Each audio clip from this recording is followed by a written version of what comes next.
السلام عليكم ورحمة الله وبركاته. عايز انترنت غير محدود؟ افصل الانترنت. هقول لك ليه. عشان شركة ويا ذكي ارباحها تقل وترجع في كلامها وتقول هعمل لكم انترنت غير محدود ان شاء الله. هتقول: يا عزيزي العميل، انا اسفة على سرقة الانترنت وعلى العمايل اللي انا كنت بعملها.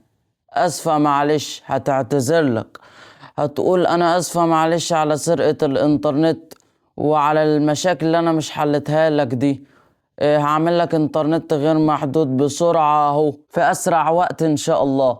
شفت ازاي؟ انت لما تفصل الراوتر وما تشحنش الباقة خالص، شركة وي هتعتذر لك وتقول لك انا هعمل لك انترنت غير محدود. دي عمايل ذكية جدا جدا جدا. انا عارف انك هتقول انا مش هستغنى عن الانترنت. انا عارف انك مش هتستغنى عن الانترنت، بس في بديل هيمشوا حالك. اشحن باقات موبايل انترنت.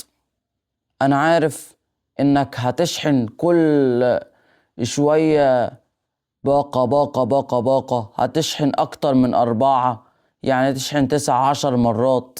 معلش، عشان تمشي حالك عقبال ما ينحط انترنت غير محدود. ومش هنسكت الا ما ينحط انترنت غير محدود.